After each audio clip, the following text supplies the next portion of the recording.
بندہ دوا خریدنے جا رہا ہے وہ اپنا فون آن کرے, اس کے QR کوڈ پہ لگائے, نیٹو لینگویج میں لکھا ہوا آ جائے گا کہ یہ دوا جعلی ہے یا اصلی ہے, اس کی ایکسپائری ڈیٹ کیا ہے اور اس کی اوریجنل قیمت کیا ہے.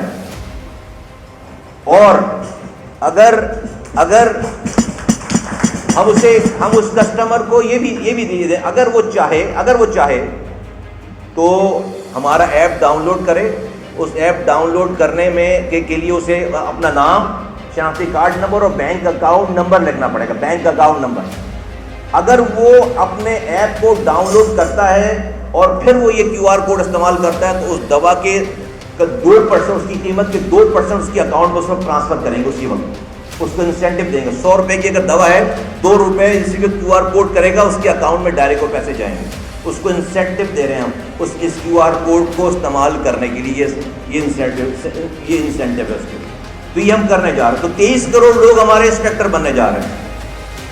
اسپوریس ہمارے لوگ, میرا ڈپارٹمنٹ صرف ہمارے انسپیکٹر یہ کام اکیلے یہ نہیں کر سکتے. اینی ویز, تو میں اپنی بات یہاں پہ سمجھتا ہوں. شاید آپ لوگوں کا اگر کوئی سوال ہوگا تو پھر اس میں ہم اور ڈیٹیل پہ بات کر لیں گے. تو یہ چند جو ہے وہ کارگزاری ہے. میں PMDC ہمارے پاس جو ہے وہ پاکستان میں جتنے بھی کالجز کھلتے ہیں, میڈیکل اور ڈینٹل کالج, اس میں جو ہے وہ ہمارے پاس اس کی پرمیشن ہمارے پاس ہوتی ہے. کوئی سیٹ بڑھنی ہے اس کی پرمیشن ہمارے پاس ہوتی ہے. نرسنگ کا ذکر کیا, ہمارے پاس اس وقت تقریباً پاکستان میں 1,70,000 نرسز ہیں. ہمیں جو ہے وہ 9 لاکھ نرسز کی لوکل ضرورت ہے. ہم سے دنیا جو ہے وہ 25 لاکھ نرسز مانگ رہی ہیں.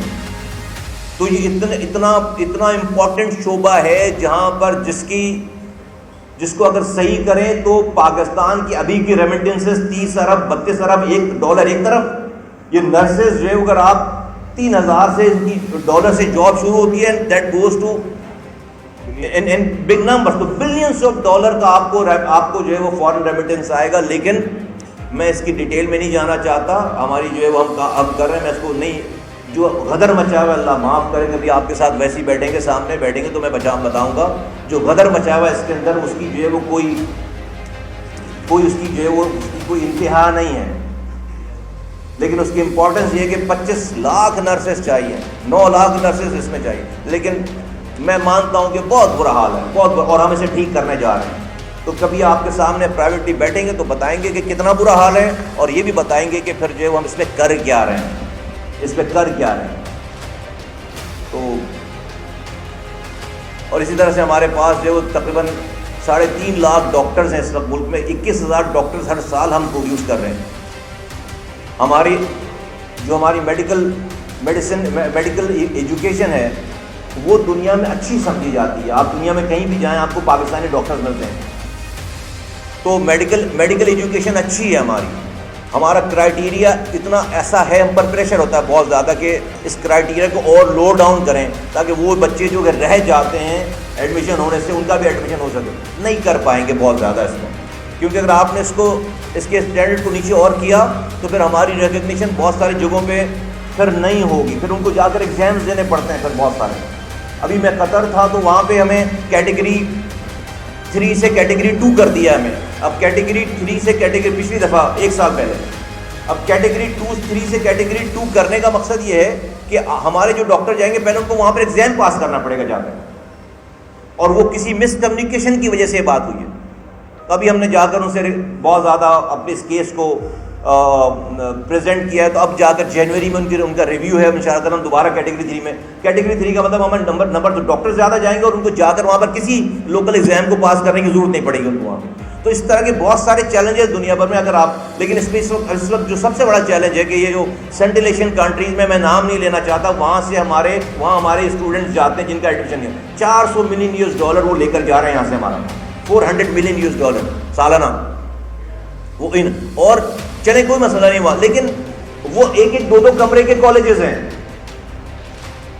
اور وہاں سے جب وہ ڈگری لے کر آتے ہیں تو ہمارے یہاں رول ہے, یہ نظام ہے, یہ رول ہے, یہ قانون ہے کہ جو آپ یہاں سے کالج سے پاس کرتے ہیں تو آپ کو کسی ایگزام کو دینے کی, لائسنس لے کر ایگزام دینے کی ضرورت ہے. لیکن اگر آپ باہر سے پڑھ کر آ رہے ہیں تو آپ کو پاکستان PMDC کا ایگزام پاس کرنا پڑے گا. اور میں آپ کو بتا رہا ہوں کہ 1% بچے بھی وہ پاس نہیں کر پا رہے ہیں جو باہر سے آ رہے ہیں، ان ملکوں سے آ رہے ہیں. اب وہ روتے ہیں ان کے والدین اور وہ خود کہ ہم لاکھوں روپے خرچ کر کے، لیکن وہ ہمارا ان سے دشمنی نہیں ہے، اس میں ان سے دشمنی نہیں ہے. ہم یہ کر سکتے ہیں ان کو 1 دفعہ نہیں، 2 دفعہ نہیں، 3 دفعہ نہیں، 4 دفعہ موقع دے دیں کہ بھائی آپ کب، لیکن بھائی ایگزام تو پاس کرنا پڑے گا نا. آپ انسانوں کو ڈیل کرنے جا رہے ہیں، آپ انسانوں کو ڈیل کرنے جا رہے ہیں. تو یہ ایک بہت بڑا اب ہم نے یہ کر دیا ہے، اب ہم یہ کر دیا کہ بھائی ہم نے، پہلے یہ نہیں تھی بات، اب ہم نے یہ کر دیا کہ ہم نے ایک سروے کروا کے جن یونیورسٹیز اور کالجز کو ہم ان کو ریکگنائز کر سکتے ہیں، ان کی لسٹ ہم نے اپنی ویب سائٹ پہ، PMDC کی ویب سائٹ پہ ہم نے چھاپ دی ہے کہ آپ اگر جا رہے ہیں باہر تو ان کالجز اور یونیورسٹیز میں ایگزام پھر بھی ہوگا، آپ کا امتحان پھر بھی ہوگا، لیکن اس کو ہم ریکگنائز کریں گے. ان کو ریکگنائز کرتے ہیں، ادروائز ہم ریکگنائز نہیں کرتے. تو آپ کسی دھوکے میں کسی میں نہ آئیں. تو سو آن اینڈ سو فورتھ. یہ وہ چند چیزیں ہیں جو میں آپ کے سامنے رکھنا چاہ رہا تھا. میں اپنے آپ سے ایک بات کہتا ہوں کہ یہ بہت خطرناک شعبہ ہے، یہ بہت خطرناک ذمہ داری ہے. میں خطرناک کہتا ہوں اس کو، اپنے لوگوں کو بھی کہتا ہوں، لیکن پتہ نہیں وہ میری بات پر کتنا اثر لیتے نہیں لیتے، لیکن کہتا میں ضرور ہوں کیونکہ میری شاید ذمہ داری ہے کہنا. اور میں اپنے آپ سے بھی کہتا ہوں آپ کے سامنے کیا میں کس طرح اس کو لیتا ہوں، یہ کہ یہ بہت خطرناک ذمہ داری ہے. خطرناک کیوں؟ کیونکہ آپ انسانوں کو ڈیل کر رہے ہیں. اور کون سا انسان؟ جو کہ پین میں ہے، تکلیف میں ہے. آپ اشرف المخلوقات کو ڈیل کر رہے ہیں، آپ کا واسطہ ہے. اور وہ اشرف المخلوقات جو جب وہ تکلیف میں آتا ہے تو آپ کی طرف رخ کرتا ہے. تو کتنی خطرناک بات ہے. اللہ کے رسول صلی اللہ علیہ وسلم کی حدیث ہے، بنی اسرائیل کی، میں مفہوم عرض کر رہا ہوں، بنی اسرائیل کے زمانے کی ایک خاتون تھی گناہ گار، اس کے پاس ایک بھی نیکی نہیں تھی. اس کا گزر کہیں سے ہوا تو اس نے دیکھا ایک کتا پیاس سے کنویں کے گرد چکر لگا رہا ہے. اس خاتون نے، گناہ گار عورت نے، جب کتے کی یہ پیاس دیکھی تو رک کر اپنی جوتی اتار کر اس کنویں سے پانی نکال کر اس کتے کی پیاس بجھا دی. اللہ کے رسول فرماتے ہیں صلی اللہ علیہ وسلم، اللہ تعالیٰ کو اس گناہ گار عورت کی کتے کو پانی پلانے کی، پیاس بجھانے کی ادا اتنی پسند آئی کہ اس کی زندگی بھر کے سارے گناہ معاف کر کے اس کو جنت عطا کر دی. کیا کرنے پہ؟ تہجد پڑھنے پہ، حج کرنے پہ، سال میں 10 عمرے کرنے پہ، روزے رکھنے پہ نہیں. اللہ کی ایک مخلوق، کتا بھی اللہ کی مخلوق ہے، نجس جانور ہے، اس کی پیاس بجھانے پہ رب ساری زندگی کے گناہ معاف کر کے جنت عطا کر رہا ہے.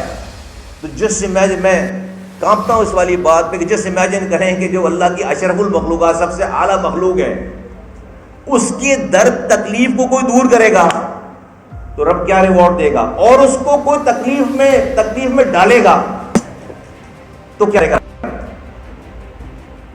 کیا آپ کے پاس یہ اتھارٹی، پاور، ریسورسز ہیں کہ آپ اس کو دوا دے سکتے ہیں، اس کو علاج کر سکتے ہیں، اور آپ جو ہے وہ چوری کر رہے ہیں، آپ اس کی دواؤں کے پیسے کھا رہے ہیں.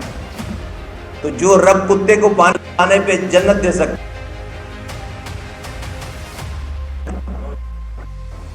بہت خطرناک جگہ ہے. رب آپ سے اس کا حساب دے گا جو آپ کے پاس آپ کی استطاعت ہے. آپ کو اپنے سے کی کوشش کرنی ہے.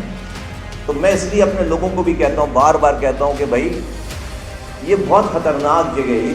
یہ سارا یہ عہدہ میں جب آتا، آپ لوگ ذکر کر رہے تھے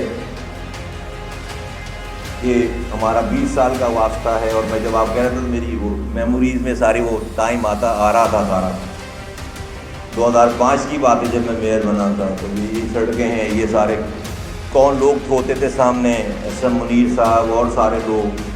آج کون لوگ ہیں سامنے، کیا سارا نظام ہے. تو دنیا تو اسی کا نام ہے. تو ابھی 10-12 سال ابھی ہم بھی ادھر پلٹ کر نہیں آئے کیونکہ ہمارے پاس عہدہ نہیں تھا کوئی. تو ابھی جو وہ عہدہ ہے، تو جب پہلے تھا اور چلا گیا تو ابھی بھی چلا جائے گا بھائی.